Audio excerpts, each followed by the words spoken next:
Okay, multiplication of integers. First, we're going to look at the distributive properties of multiplication over addition for integers, and then we'll look at the distributive properties of multiplication over subtraction for integers. Now, distributive properties of multiplication over addition for integers is a times the binomial b plus c in parentheses equal to a times b plus a times c and binomial b plus c times a is equal to b times a plus c times a. Now, how in the world did we get a times b plus a times c and b times a plus c times a? Well, if you remember from previous notes, the term or the prefix distribute,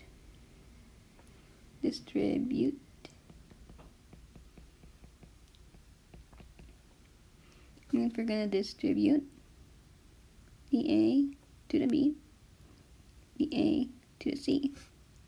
When we're doing that, we're really saying that a times b and a times c. That is what we're saying when we draw the arrows. Now, why did I not write a, b, c? Why is it a plus b, a times c,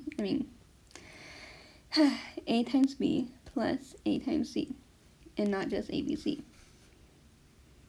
Well, look closely, especially at the binomial. You see it? That addition sign there. This addition sign, this plus sign, is pretty much breaking up our binomials apart. So when we multiply the a, that b is not touching c, and that c is not touching b. It's being separated by the addition. So a is only multiplying the b, and a is only multiplying the c. Thus, a times b plus a times c. Same thing over here. We have b plus c, parentheses, times a. b times a plus c times a. Instead of starting here from a to the binomial, we're going to start at the binomial to a. So we're going to distribute the b to a. Essentially, we're saying b times a. And then we're going to distribute the c to a. And we're saying c times a. And that's why we get b times a plus, remember plus is, it's making sure they don't touch each other, plus c times a. Now for subtraction. Distributive properties of multiplication over subtraction for integers. For all integers a, b, and c, a, parentheses, b minus c, parentheses, equals to a times b minus a times c. Now the binomial b minus c, parentheses, times a is equal to b times a minus c times a. Do you see the difference between these two properties? Other than the key terms, the key term or the key word should help you see the difference. The difference is these two are now subtracting. So instead of a positive sign being separating b and c, we have a negative sign separating b and c. So now, when we distribute the a, so a times b, a times b, and this will go to c, a times c. Now, why is it subtraction? Other than the fact that it is subtraction, why is it minus? Why is it not addition, like this one? Same thing for here. When we distribute the b and c, b times a, c times a, why is there a subtraction sign here? Well, let's look at Theorem 5.7. For all integers a and b, negative a times b equals a negative ab. The second theorem, negative a times negative b equals ab. Well, this really looks familiar, don't it? That's pretty much saying negative ab, right? The opposite of positive ab is negative ab. So here, our subtraction is saying the opposite of positive c is negative c. So when we distribute that a over, we're not just multiplying it by c, we're also multiplying it to negative c. Same thing here, negative c, negative c. So following that theorem, this one, a negative a times a positive b, gives us a negative ab. That is why we have a subtraction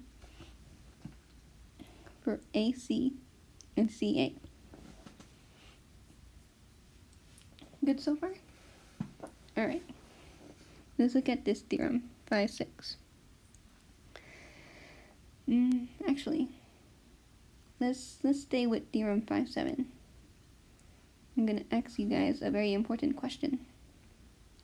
Do you see anything special? Anything special?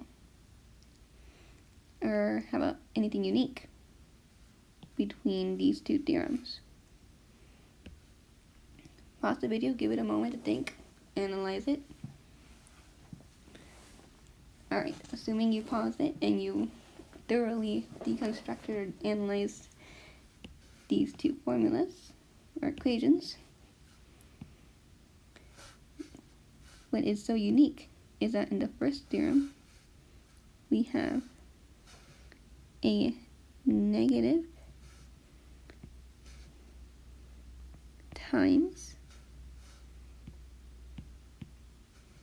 a positive,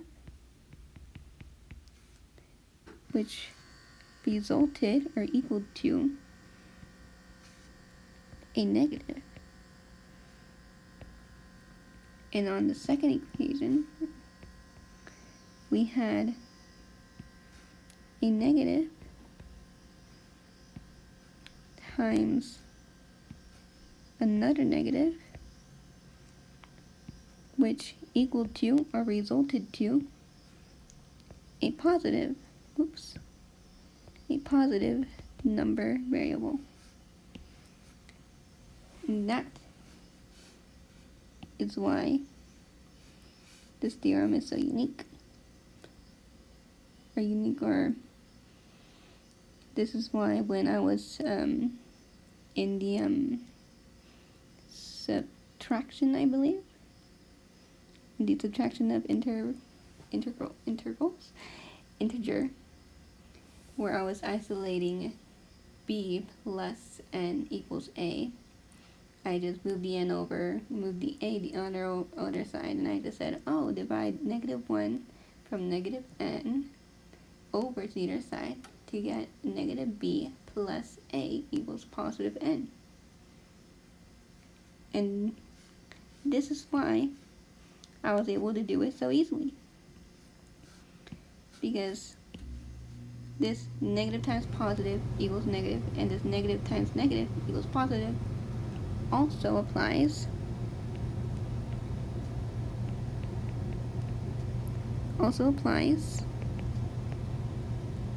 to division, where if I had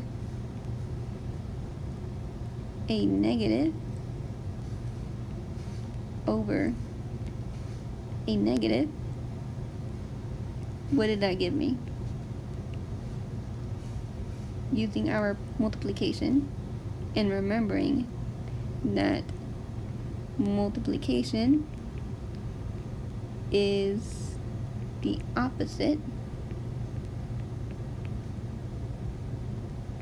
of, well, wait, no, that'll probably confuse you.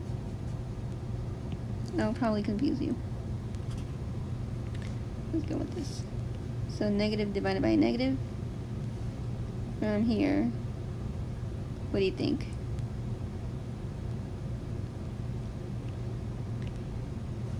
Exactly, it would be positive. Because here, from our theorem 5.7, negative times negative equals positive. Division, if you divide the same, I had the word, what was the word? Positive or negative value, the same negative value together, these two cancel out to make a positive number, or quotient, since we're talking about division. Now, what if I had a positive over a negative? Well, that would equal to, what would that equal to? Exactly. A negative.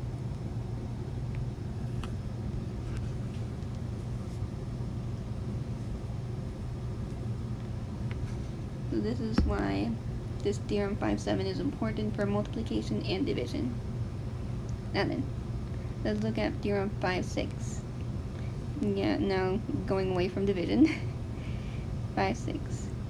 For every integer a, negative 1 times a equals to negative a. Remember right here, negative times positive equals negative. Well, we had a negative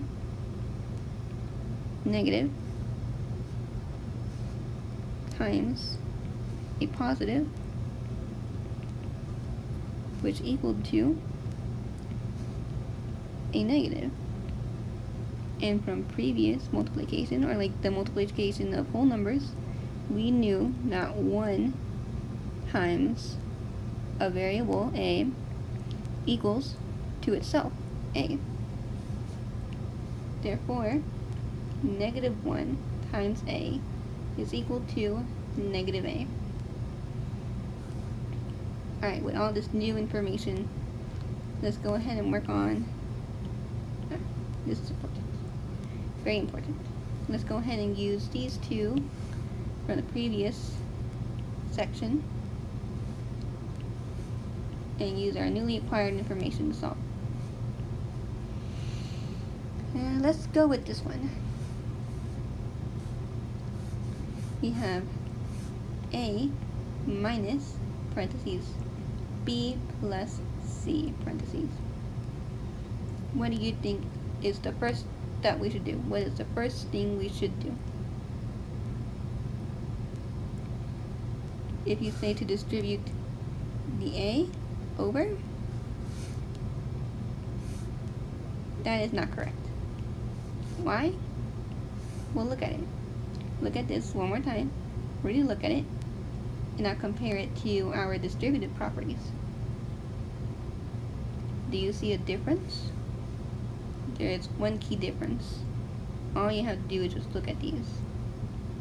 Either one, and you can tell why that would not be the case for our a minus, parentheses, b plus c, parentheses. Exactly. Yes. So if you saw it, a is not touching that parentheses.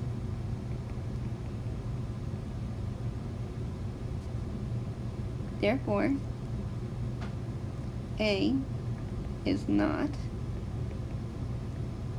multiplying to the binomial b plus c. Because remember, look at this. there is very little space, but technically speaking, these two parentheses would be touching each other. And here, the A is pretty close, almost touching the parentheses. So, with that in mind, what should we do? Or actually, what is touching the parentheses? Minus. So instead of distributing the A, we're going to distribute that minus sign. So that minus times B, and that minus times C. Now, I know what you're saying. That minus is not a number. What are we going to multiply it with? 0? No. We're actually going to multiply it by 1. Negative 1. Why?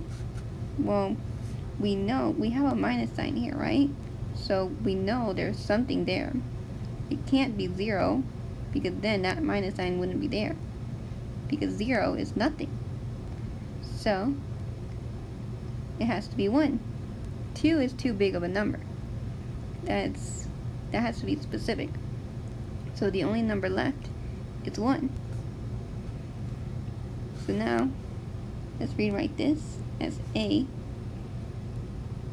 plus, if it makes you comfortable, negative B plus negative C.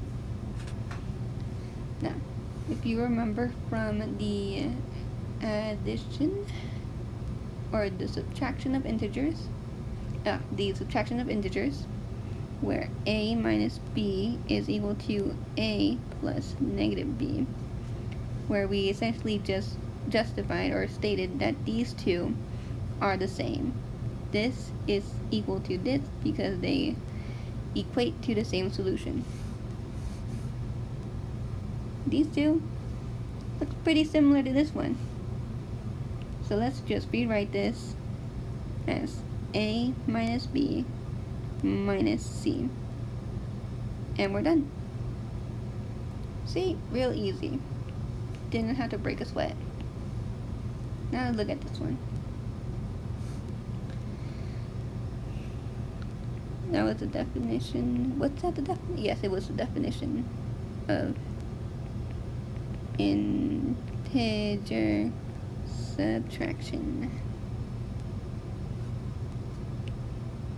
Now, we got B minus C. So off the bat, we know subtraction. And we have this negative sign here.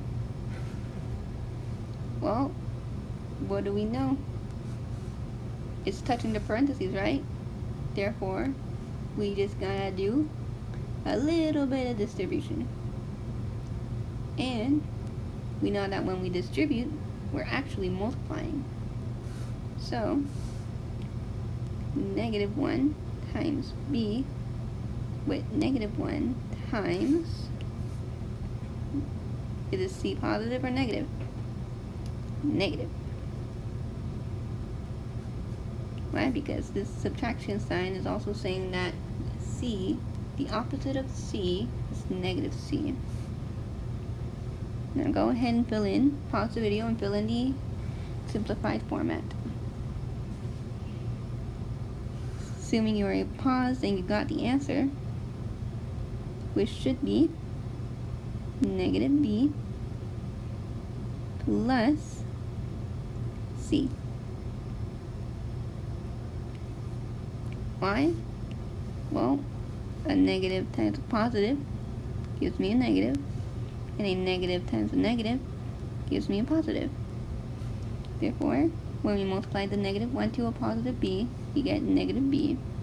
And when we multiply a negative 1 to a negative C, we get a positive C, hence the addition. That's it. That's it for multiplication. Now, let us head into integer division.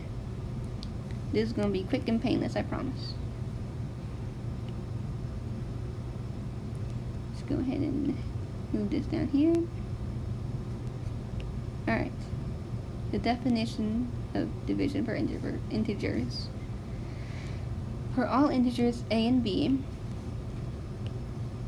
a divided by b is, remember is the equal sign, is the unique integer c if, that's a very important, if it exists. We'll look into that a little bit later, but that's very important.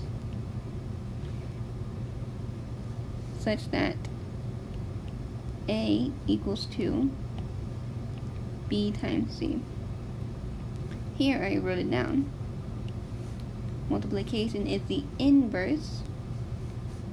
Inverse is just a fancy word, fancy smashy word for opposite of division. Multiplication undoes division, and division undoes multiplication. Let's look at a few examples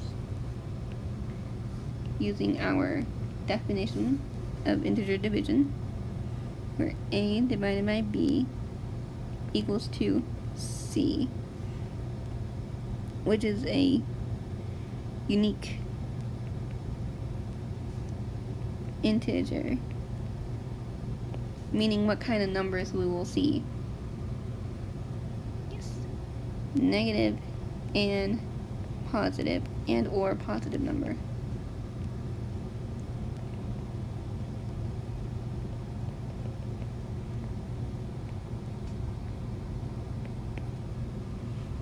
Alright, let's look at the first one, where I set a equal to 6 and b equals 2. 6 divided by 2 equals c, using our definition. Well, we can also rewrite this as a equals to b times c. So our a, 6 is equal to 2 times c. So what number times 2 gives me 6? Simple. It's 3, because 2 times 3 gives me 6. Now let's look at this one, where a is negative 12 and b is positive 3. So now we have negative 12 divided by positive 3 equals the unique integer c. Now we should rewrite this as negative 12 is equal to 3 times the unique integer c. So what does this c equal to? We can also, if you're more of a visual learner, what's the opposite of multiplication? Because technically speaking, we're multiplying this, right? Division. Well, opposite of multiplication is division. So we're going to divide that 3 to the other side. That cancels out. And then we get the unique integer c is equal to negative 12 divided by 3. So what does c equal to?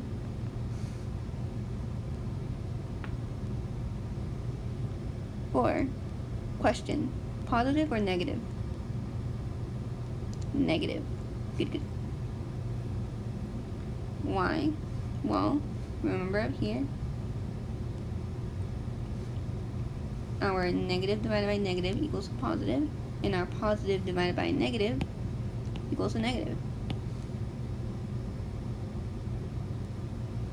Also, if we were to keep with the multiplication one, the multiplication system, we have this.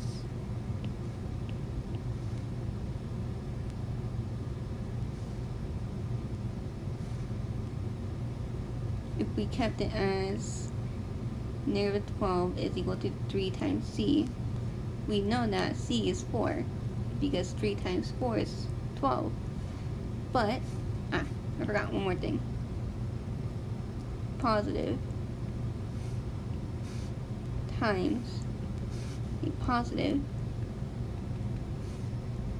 equals to a positive. there is no negative that could influence its symbol or its positive negative value, the quotients or the product's positive or negative value. Same thing applies for division. A positive number over another positive number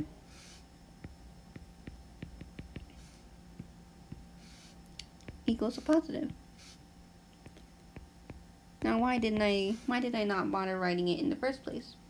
Well, when we were dealing our multiplication and division of whole numbers, we didn't have to worry about positive or negative numbers.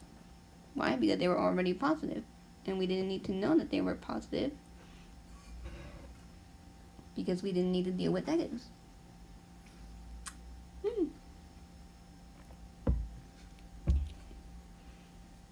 Moving on. So we knew that a positive 3 times a positive 4 would give us a positive 12. But that's not what we want. We want a negative 12. So we need to follow this one. A negative times positive equals negative. We had a positive 3 already. Therefore, our 4 must be negative in order to get a, which is negative 12. Simple, simple. Now, looking at this, if it exists, and that relates to division by 0. Here, if you haven't seen it already, or if you remember, we're going to set a equal to 0 and b equals to 5. 0 divided by 5, well, following our inverse multiplication where a is equal to b times c, unique integer c. 0 is equal to 5 times unique integer c. That would give me 0. Well, the only number that will give us 5 times the integer equal to 0 is 0. Because 5 times 1, that's 5. 5 times negative 1, that's negative 5. So our c is 0. But what if we change the positions of these numbers, where a is 5 and b is 0? Then that would be 5 divided by 0. That means for our multiplication, 5 is equal to 0 times c. What do you think? Is there any unique integer that will multiply to 0 that will give me 5? No. Therefore, it is impossible. And since it is impossible, it does not exist. And that's it.